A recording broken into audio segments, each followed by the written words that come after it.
دیکھیے بسم اللہ الرحمن الرحیم. اب یہ غیر منصرف کی تعریف کر رہے ہیں. غیر منصرف وہ اسم معرب ہے. اب اتنی قید ہم کیوں لگا رہے ہیں؟ ما سے مراد اسم بھی اور ساتھ معرب بھی، تو ہم وہ اس پر اعتراض کریں گے انشاءاللہ، اس کا جواب دیں گے تو وہاں خلاصہ ہو جائے گا. تو کہا غیر منصرف وہ اسم معرب ہے جس میں 9 سببوں میں سے 2 علت پائی جائیں، یعنی 9 علتوں میں سے 2 علت پائی جائیں، یا ایک جو قائم مقام 2 سبب کے ہوں یا 2 علت کے ہوں. ٹھیک ہے نا؟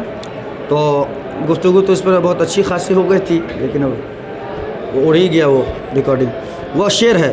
عدل ہے، وصف ہے، تانیث ہے، معرفہ ہے، عجمہ ہے، جمع ہے، اور پھر کیا ہے؟ ترکیب ہے.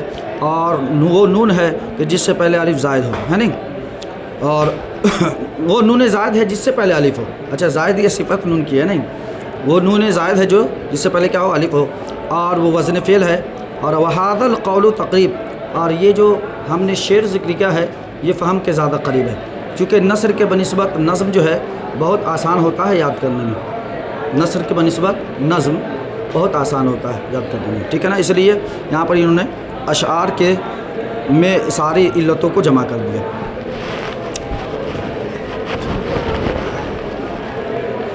اچھا جی، یہ جو اشعار ہیں وہ ابو سعد الانباری کی ہے. کس کی ہے؟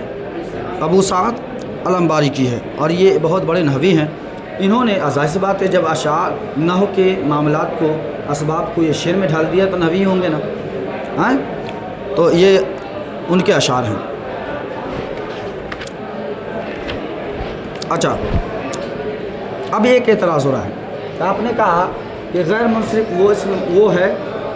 اب چونکہ ما سے مراد ہم نے تو اس سے معرب لے لیا ہے تو وہ اعتراض کا جواب ہی ہو گیا، لیکن چونکہ ہم کو اعتراض بتانا ہے تو کہا اس غیر منصرف وہ ہے جس میں 9 سببوں میں سے 2 سبب، یعنی 9 علتوں میں سے 2 علت پائی جائے. تو جب 2 علت پائی جائیں تو اب یہ اعتراض ہو گیا ضربت سے. اس سے اعتراض ہوا. اب ابھی آپ اس کو بھول جائے، چونکہ ہم نے تو اس کا اسم معرب کر دیا ہے تو آپ کو لگ رہا ہوگا کہ بھائی بات اسم معرب کے بات صحیح ہے، وہی جواب اس کا ہے. اگر اصل میں اعتراض ہو گیا ہے ضربت سے، ٹھیک ہے، کہ ضربت میں وزن فعل ہے، 2 سبب چاہیے آپ کو، وزن فعل ہے، اور ایک کیا ہے؟ تائے تانیث. تائے تانیث کی ہے نا ضربت، تائے تانیث یہ علامت ہے نا. تو کہا 2 سبب آپ کو چاہیے، تو یہ ضربت میں بھی تو 2 سبب ہے، تو اس کو بھی آپ کیا غیر منصرف پڑھیے. حالانکہ یہ مبنی ہے، فعل ماضی ہے، کیا ہے؟ مبنی الاصل میں سے ہے.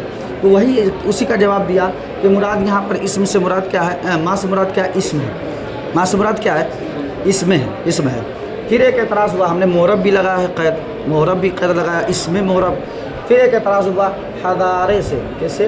حضارے. ٹھیک ہے، حضارے بولتے بہت بڑے پیٹو کو، حضر کی جمع ہے، ٹھیک ہے نا؟ نہیں بولتے بہت بڑا حضاجر ہے. یہ حضاجر پیٹو ہوتا ہے نہیں؟ جیسے شکل اتنا کھا لیا کہ اب اس کو 6 مہینے دوا کھانی پڑے گی. اچھا، یہ مذاق ہے نہیں، یہ بیماری ہے، اللہ کسی کو بھی دے سکتا ہے، کھانے والے کو بھی دے گا، نہ کھانے والے کو بھی دے گا، دیتا ہی ہے وہ تو ہر چیز پر قادر ہے. ٹھیک ہے، اور کوئی دوا کھاتا ہے تب بھی شفا نہیں ملتی ہے، اور اللہ رب العزت بہت ساری بیماریوں کو بغیر دوا کی ہی شفا دے دیتا ہے. ٹھیک ہے، وہ تو ہر چیز پہ قادر ہے، قادر مطلق ہے.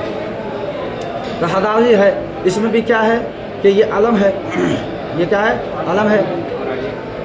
بلکہ یہ حضاجر کو اگر آپ جمع منتہی الجموع مانیں تو ایک ہی سبب پائے جائیں گے. لیکن چلیے، ایک عالم ہے، ٹھیک ہے، اور ایک کیا ہے؟ نہیں، یہ 2 سبب ہے. چلیے، حضاجر ہے، یہ 2 سبب ہے، جمع ہے نا، تو جمع منتہی الجموع 1 2 کے مقابلے میں. تو کہا اب اس سے اعتراض ہو جائے گا کہ آپ نے کیا کہا یہاں اسم مراد لیا. کیا مراد لیا؟ اسم. تو یہ ضربت نکل گیا. لیکن حضاجر کیا ہے؟ یہ مبنی ہے. کیا ہے؟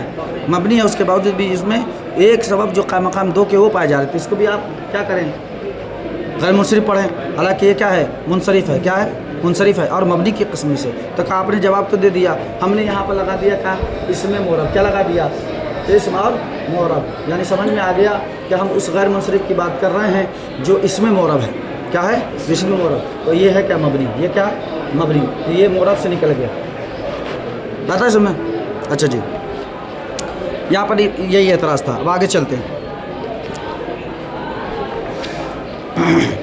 اب سب کی مثال دے رہے ہیں. ٹھیک ہے، عمر یہ مثال ہے عدل کی. عمر مثال ہے عدل کی. اچھا، یہ باتیں ہم لوگ پڑھ چکے ہیں ہدایت النو میں. کہ عمر جو ہے عامر سے عدل ہو کے آیا ہے، نہیں سمجھے؟ اب تقدیری ہے، حقیقی ہے، معنوی ہے، وہ سب اس پہ بحث ہے، اتنا یہاں کرنے کی ضرورت نہیں ہے۔ بس مثال ہے عمر کس کی؟ عدل کی۔ اچھا جی، احمر کس کی ہے؟ وصف کی۔ طلحہ کس کی ہے؟ تانیث کی۔ زینب کس کی ہے؟ زینب کس کی ہے؟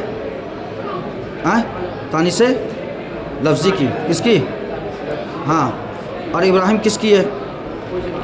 عظمیٰ کی۔ زینب جو ہے یہ معرفہ کی مثال ہے۔ کس کی مثال ہے؟ معرفہ کی مثال ہے۔ اس کے بعد معرفہ ہی ہے نا، تانیث کے بعد معرفہ، ٹھیک ہے، معرفہ کی مثال ہے۔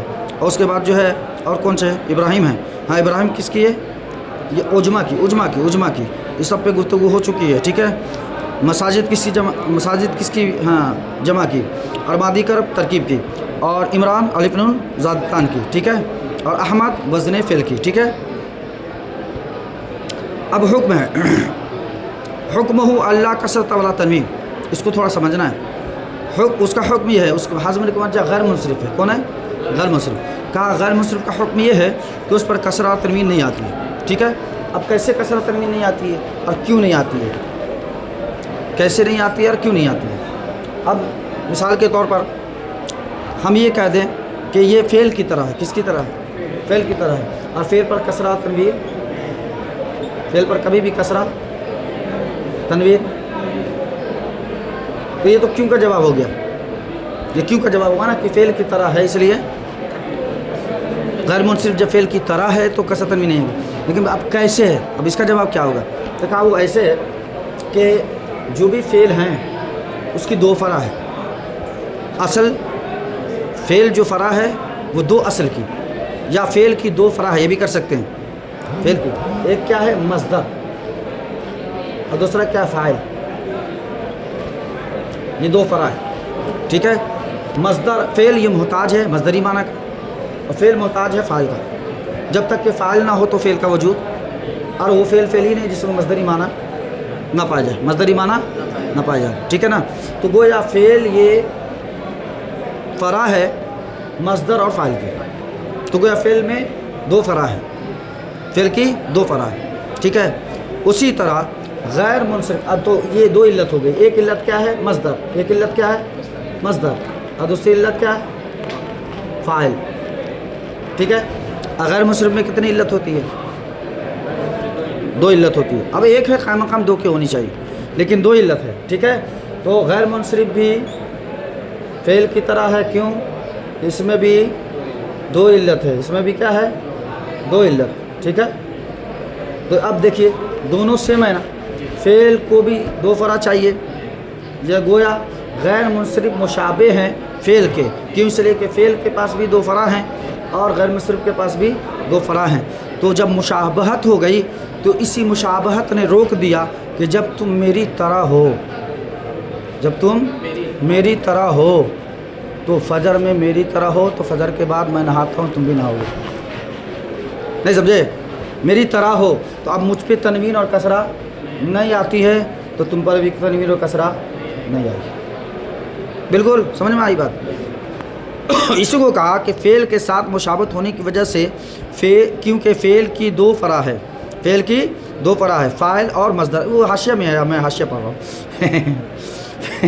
فعل کی دو فرع ہے، فاعل اور مصدر، اور غیر منصرف میں بھی دو علت ہے، تو گویا دو فرع ہے، تو یہ مشابہ ہوا فعل کے، نہیں سمجھے؟